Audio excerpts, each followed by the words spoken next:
এটা থিওরি হচ্ছে এই যে পার্টনারশিপ, এখানে একজন টাকা লাগাবে, সেখান থেকে মানে টাকা লাগাবে মানে ইনভেস্ট করবে টাকাটা, সেখান থেকে কি প্রফিট হবে, সেটা কিভাবে ভাগ হবে, তার রেশিও কি, এই রিলেটেড অঙ্কই দেয়। বেশ কিছু 5-7টা টাইপের অঙ্ক হয়, সেই কটা অঙ্ক টাইপ করলেই কিন্তু এখানে হয়ে যাবে। তো পরীক্ষার হলে মানে কম্পিটিটিভ অ্যাপ্রোচে আমি কিন্তু এ এত অংশ, বি তত অংশ, সি অত অংশ, এই অংশ অংশ করে কিন্তু অঙ্ক আমি শেষ করতে পারবো না, কারণ সময় কম, প্লাস আমাকে কিন্তু তাড়াতাড়ি অঙ্ক করতে হবে। এটা হচ্ছে মূল মোটো। তো আগে আমায় থিওরি পড়তে হবে অঙ্কের, তারপরে আমি অঙ্কে নেবো। মানে একটা আমি বড় অঙ্ক যদি করি, সেই অঙ্কটা যদি এই পেজ এখান থেকে শুরু হয়ে এই অবধি আসে, কিন্তু অনেক ট্রিভিয়াল টাস্ক, কেন এতটা আমরা করতে পারবো না, ঠিক আছে। তাই এখানে কিন্তু আমাদের কিছু শর্ট মেথড কিন্তু ফলো করতে হবে। আচ্ছা, এই পার্টনারশিপ মেনলি দু ধরনের হয়, একটা হচ্ছে সিম্পল পার্টনারশিপ, একটা হচ্ছে সিম্পল পার্টনারশিপ, একটা হচ্ছে কম্পাউন্ড পার্টনারশিপ। সিম্পল, একটা হচ্ছে কম্পাউন্ড। তো সিম্পল পার্টনারশিপ, কম্পাউন্ড, বা এটাকে আমরা অনেক সময় মিক্সড ও বলি, মিক্সড এই দুটো যে মানে অবলিক আছে, মানে যে কোনো একটা বলবে, হয় কম্পাউন্ড বলবে নাহলে মিক্সড বলবে। তো সিম্পল পার্টনারশিপটা কি হয়, এখানে একটা টাকা থাকে যেটাকে আমরা ইনভেস্টমেন্ট বলি, ইনভেস্টমেন্টকে আমরা বলি পি দিয়ে, ধরো পি বা এক্স দিয়ে, যা খুশি বলো, পি দিয়ে বলতে পারো বা এক্স দিয়ে, ঠিক আছে, বা এক্স দিয়েই বলো। তো এক্স ইনভেস্টমেন্ট যদি আমরা করি, সেটা x1 ইনভেস্টমেন্ট ধরো করছি t1 সময় ধরে। আচ্ছা হ্যাঁ, এক্স ইনভেস্ট না, t1 নয়, আমরা t ধরে করি আগে। আচ্ছা, সিম্পলিটিস ইন্টারেস্টের ক্ষেত্রে ধরো একটা ইনভেস্টমেন্ট আছে x1, আরেকজন ইনভেস্টমেন্ট করলো x2, আরেকজন ইনভেস্টমেন্ট করলো x3, প্রত্যেকেই t সময় ধরে যদি কাজ করায় একই সময় ধরে, তখন সেটাকে আমরা বলবো হচ্ছে সিম্পল সিম্পল ইনভেস্টমেন্ট। ধরো কীরকম উদাহরণ দিয়ে বুঝিয়ে বলি, ধরো রাম 500 টাকা 3 বছর, শ্যাম 600 টাকা 3 বছর, আর যদু 200 টাকা 3 বছর। দেখো প্রত্যেকটা ক্ষেত্রে টাকার অ্যামাউন্টটা আলাদা, কিন্তু টাইমগুলো সেম। এই ধরনের ইন্টারেস্টকে বা এই ধরনের পার্টনারশিপকে আমরা বলবো যে হচ্ছে সিম্পল পার্টনারশিপ। মানে 500 টাকা রাম 3 বছর খাটাচ্ছে, শ্যাম 3 বছর খাটাচ্ছে, 200 টাকা যদু 3 বছর খাটাচ্ছে। যখন বছরটা ফিক্সড হয়ে যাবে, মানে টাইম যখন ফিক্সড, তখন আমরা বলবো হচ্ছে সিম্পল পার্টনারশিপ। মানে যখন সময়টা সবারই সমান, তখন সিম্পলে যাব আমরা। আচ্ছা, আর কম্পাউন্ড কখন, ধরো কোনো একজন ব্যক্তি x1 অ্যামাউন্ট অফ টাকা t1 টাইমের জন্য খাটাচ্ছে, আরেকজন ব্যক্তি এ, ধরো এ, এটা ধরো B, A B x2 time x2 টাকা t2 টাইমের জন্য খাটাচ্ছে, আর সি x3 টাকা t3 টাইমের জন্য খাটাচ্ছে। এরকম যদি কেস আমরা দেখি, তখন যখন টাইমগুলো আলাদা হয়ে যাবে, তখন আমরা বুঝবো হচ্ছে এটা হচ্ছে compound interest, compound partnership, interest না, কম্পাউন্ড পার্টনারশিপ। তো এই এই যে কেসগুলো আছে, এই কেসগুলোর ক্ষেত্রে যখন টাইম আলাদা, t1 t2 t3, মানে এটা ধরো 3 বছর, এটা 4 বছর, 5 বছর, টাকা ধরো হচ্ছে 500, সেম টাকা নিলাম 500, 600 আর 200। এই প্রবলেম সলভ করতে গেলে আমাকে কিন্তু কম্পাউন্ড পার্টনারশিপ করতে হবে, আর এই প্রবলেম সলভ করতে গেলে কিন্তু আমাকে সিম্পল পার্টনারশিপ করতে হবে। এই হচ্ছে পার্টনারশিপের সিম্পল এবং কম্পাউন্ডের বেসিক থিঙ্কিং। এবার কোনো একটা টাকা যখন আমরা মার্কেটে লাগাই, সেটা আমাদের হয় লাভ হয় না লোকসান হয়, তাহলে আমাদের কি কনসেপ্ট, তাহলে আমাদের কনসেপ্ট কি, প্রফিট অথবা লস হবে, প্রফিট অবলিক লস, এটা হবে। এই যে কনসেপ্ট প্রফিট অবলিক লস যখন এটা হবে, সেই কনসেপ্টে আমাদের যে থিঙ্কিং সেটা হচ্ছে ইনভেস্টমেন্টের রেশিও, মানে যে টাকা আমি লাগাচ্ছি, ইনভেস্টমেন্ট এর রেশিও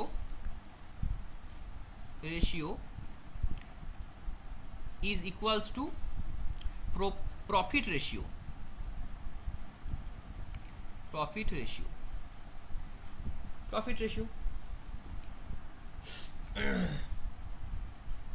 তো মানে আমি একটা টাকা ধরো 3 বছরের জন্য 500 টাকা, তুমি 3 বছরের জন্য 200 টাকা, আর ধরো আরেকজন 3 বছরের জন্য 300 টাকা খাটাচ্ছে। তো এইভাবে যে টাকাটা খাটাচ্ছে, এইগুলোর গুণফলটা ইনভেস্টমেন্ট যখন আমরা বের করবো, সেটা প্রফিট যখন বের করবো, যা ইনভেস্টমেন্টের রেশিও আমি যা পাবো, সময় যদি কনস্ট্যান্ট থাকে, প্রফিটের রেশিও সেম হবে। এইটা হচ্ছে মেন থিঙ্কিং। আচ্ছা, এইখানে যারা টাকা লাগায়, ধরো তুমি লাগাচ্ছ টাকা, আমি লাগাচ্ছি, বা কেউ একটু টাকা শেয়ার মার্কেটে লাগাচ্ছি, যখন আমরা এরকম করি সেক্ষেত্রে আমাদের দু ধরনের পার্টনার হয়। একজনকে বলে হচ্ছে active partner, partners are in general two types. একজনকে বলে হচ্ছে অ্যাক্টিভ পার্টনার, অ্যাক্টিভ মানে যে ডিরেক্ট টাকা লাগাচ্ছে, আরেকজন হচ্ছে প্যাসিভ বা ইনঅ্যাক্টিভ। অ্যাক্টিভ, একটা হচ্ছে ইনঅ্যাক্টিভ বা প্যাসিভও বলতে পারো। এই ধরনের পার্টনার হয়, ঠিক আছে। এবার আমরা একটা অঙ্ক দেখি, যে অঙ্ক মানে জাস্ট একটা কনসেপ্ট দেখি, যে সিম্পল পার্টনারশিপে যখন আমরা ক্যালকুলেট করি কোনো জিনিস, সিম্পল পার্টনারশিপে যদি আমরা ক্যালকুলেট করি, সিম্পল পার্টনারশিপ মানে কি বললাম, যেখানে টাইম কিন্তু কনস্ট্যান্ট। সিম্পল পার্টনারশিপ যদি আমরা করি কোনো কনসেপ্টে, মানে এখানে আমরা কি মাথায় রাখবো, যে টাইম ধ্রুবক মানে কনস্ট্যান্ট। তাহলে বিষয়টা কেমন, মনে করো যে এ 2000 টাকা লাগাচ্ছে, বি 3000 টাকা লাগাচ্ছে, আর সি 5000 টাকা লাগাচ্ছে। তাহলে এদের ইনভেস্টমেন্ট রেশিও কত, A is to B is to C আমি যদি বার করি, এটা হচ্ছে আমার ইনভেস্টমেন্ট রেশিও। ইনভেস্টমেন্ট রেশিও 2:3:5 তাহলে হচ্ছে 2000 ইজ টু 3000 ইজ টু 5000 সমান শূন্যগুলো আমরা যদি ক্যান্সেল আউট করি, তাহলে 2:3:5। দেখো কত টাইম সেটা নিয়ে আমরা মাথা ঘামালাম না। এইটা হচ্ছে আমাদের সিম্পল ইন্টারেস্টে ইনভেস্টমেন্ট রেশিও। আচ্ছা, কেন টাইম নিয়ে আমরা মাথা ঘামালাম না? আমাদের তো কোনো একটা টাকা কত সময়ের জন্য বিনিয়োগ করছি সেটা যদি হতো, বলে দিত, তাহলে আমরা কি করতাম। এখানে আমি তো টাইম নিয়ে কিছুই বললাম না, তাহলে কি করে বুঝবো? ধরো এরকম বলা হলো যে এ 2000 টাকা 3 বছর 3 ইয়ার্স, বি 3000 টাকা 3 ইয়ার্স, আর সি 5000 টাকা 3 ইয়ার্স। যদি এরকম আমরা করতাম, তাহলে সিম্পল ইনভেস্টমেন্ট রেশিও কি হতো? সিম্পল ইনভেস্টমেন্ট রেশিও কি হতো দেখো, আমরা কি জানি যে রেশিও নিতে হবে আমাদের, তাহলে কি নিতাম, এর ইনভেস্টমেন্ট ইনটু সময় 3 বছর ইজ টু বি এর ইনভেস্টমেন্ট ইনটু সময় 3 বছর ইজ টু সি এর ইনভেস্টমেন্ট ইনটু সময় 3 বছর। তাহলে দেখো A is to B is to C যখন আমি বার করলাম এক্ষেত্রে, তাহলে প্রত্যেকটা ক্ষেত্রে 3গুলো কেটে যেত, 3 ইয়ার 3 ইয়ার 3 ইয়ার, পড়ে থাকতো 2:3:5। তাহলে কত সময় আমি খাটাচ্ছি সিম্পল ইনভেস্টমেন্টের ক্ষেত্রে সেটা ম্যাটার করছে না। আমি যদি 5 বলতাম, তাহলে সব 5গুলো কেটে যেত। এই হচ্ছে মেন থিঙ্কিং। তাহলে সিম্পল ইনভেস্টমেন্টের ক্ষেত্রে এর ক্ষেত্রে time doesn't matter. Time doesn't matter, কত টাইমের জন্য খাটাচ্ছি এটা কিন্তু কোনো ম্যাটার করছে না। কিন্তু যদি কম্পাউন্ড আমরা ইনভেস্টমেন্ট করি, তখন কিন্তু টাইমটা অবশ্যম্ভাবী, যে কত টাইমের জন্য খাটাচ্ছি সেটাও আমি দেখিয়ে দিচ্ছি। তাহলে দেখো আমি যখন এই অ্যাপ্রোচটা নিলাম, সেখানে এবিসি কত টাকা খাটিয়েছে বলে দিলাম, কিন্তু সময় বললাম না। পরে যখন প্রবলেমটা করলাম তখন 3 ইয়ার বললাম, 3 ইয়ার বলে দিলাম। এবার বছরগুলো কি করতে হয়, ইনভেস্টমেন্টের সঙ্গে বছর গুণ করতে হয়, ইনভেস্টমেন্টের সঙ্গে বছর গুণ করতে, ইনভেস্টমেন্টের সঙ্গে বছর গুণ করতে। এই তো আমার কনসেপ্ট। তাহলে আমি এই যে কনসেপ্ট আমার রয়েছে, তাহলে আমার এখানে টাইম ফ্যাক্টরগুলো কোনো রকম কিছু আমার ইয়ে হচ্ছে না, মানে কোনো প্রবলেম ক্রিয়েট করছে না। এই যে থিঙ্কিং, এই থিঙ্কিংটাই হচ্ছে কিন্তু আমার সিম্পল ইনভেস্টমেন্টের থিঙ্কিং। তাহলে এখান থেকে আমরা ডিরেক্ট কি বলতে পারি, যে প্রফিট রেশিও হবে 2:3:5। এইটা হচ্ছে আমার প্রফিট রেশিও। তাহলে দেখো ইনভেস্টমেন্ট রেশিও যা হলো, প্রফিট রেশিও তাই হলো।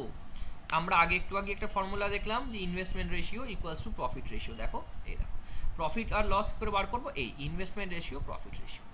এই যে কনসেপ্ট আমরা পড়লাম এখানটায়, এই কনসেপ্টের উপর ভিত্তি করেই কিন্তু সিম্পল ইনভেস্টমেন্ট এবং কম্পাউন্ড ইনভেস্টমেন্ট এটা কিন্তু হবে। তো এই অবধি হলো আমার সিম্পল ইনভেস্টমেন্টের থিওরি এবং কনসেপ্ট। এবার আমরা আসছি হচ্ছে কম্পাউন্ড ইনভেস্টমেন্ট। সেম অঙ্কটাকে আমি কম্পাউন্ড ইনভেস্টমেন্টে ট্রান্সফার করি। দেখো কম্পাউন্ড,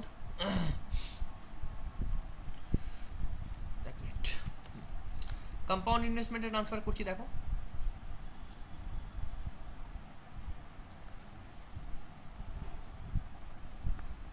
এখানে কি হবে, প্রথমে মাথায় রাখতে হবে time is not constant. Time কিন্তু, সময় কিন্তু ধ্রুবক নয়।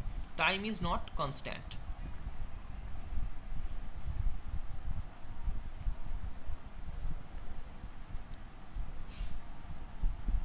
তার মানে ধরো আমরা সেম অঙ্কটাই নিচ্ছি, এ 2000 টাকা 1 বছর, বি 3000 টাকা 2 বছর, আর সি 5000 টাকা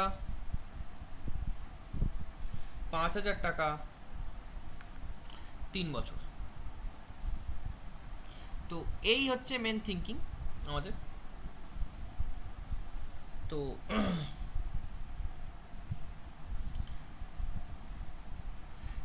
এবার যদি এটা আমার খাটে, তাহলে আমরা কি করে ইনভেস্টমেন্ট রেশিও বের করবো সেটা দেখি।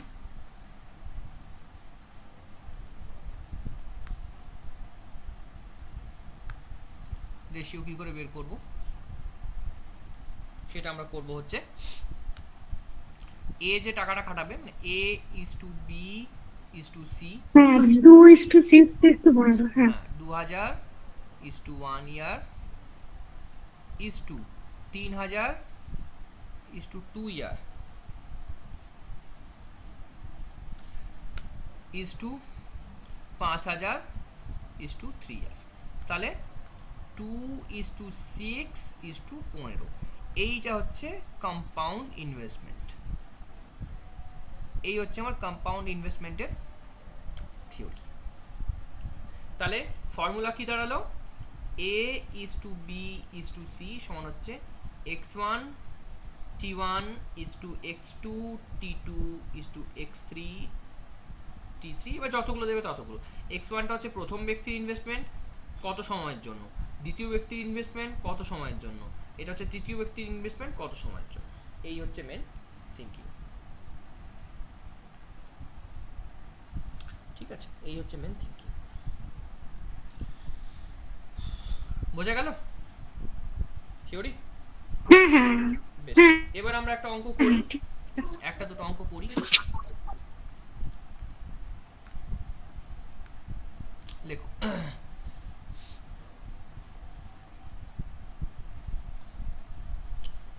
দেখো, A and B start a business.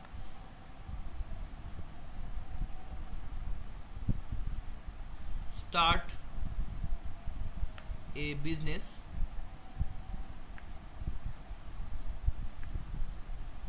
by investing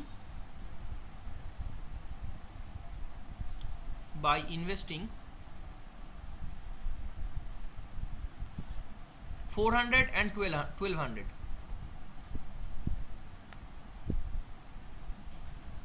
respectively.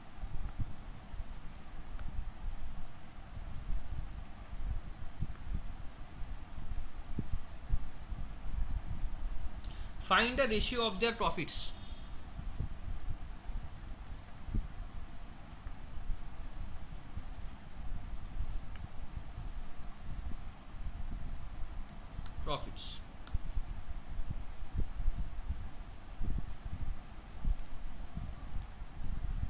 তাহলে কি করব আমরা, টাইম বলেনি, তার মানে বুঝে নিতে হবে যখন টাইমের কোনো কথা আমাদের বলছে না তখন বুঝে নিতে হবে এটা সিম্পল ইনভেস্টমেন্টের অঙ্ক, তাই তো? তাহলে এটা কিসের অঙ্ক? সিম্পল ইনভেস্টমেন্টের। বলো এবার অ্যানসার বার করে বলো কত আসছে প্রফিট রেশিও।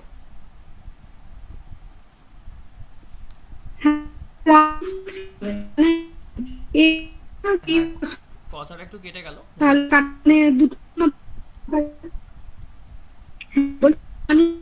1:3, হ্যাঁ হ্যাঁ। তো এই হচ্ছে মেন থিঙ্কিং, ঠিক আছে? তো 1:3 এটাই হচ্ছে আমার কি প্রফিট রেশিও।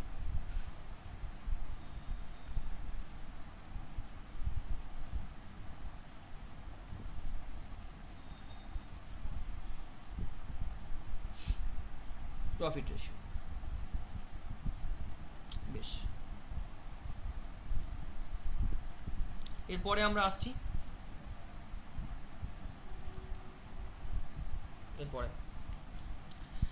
পরের অঙ্কটা দেখো। A and B start A and B shortly start a business where investment of A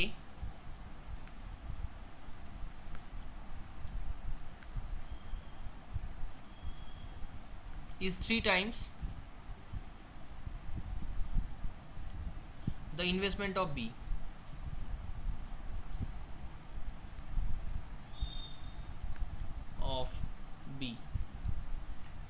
Find the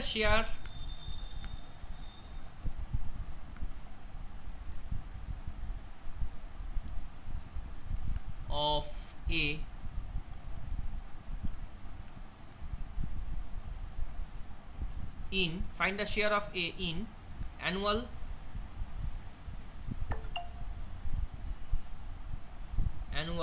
profit of 52,000। কি বলছে অঙ্কটা? এ এবং বি দুজন ব্যক্তি একটা বিজনেস স্টার্ট করেছে, যেখানে A the investment of A is 3 times the investment of B, মানে এর ইনভেস্টমেন্টটা বি এর 3 গুণ। লাস্টে find the share of the annual profit, find the share of A in annual profit 52,000।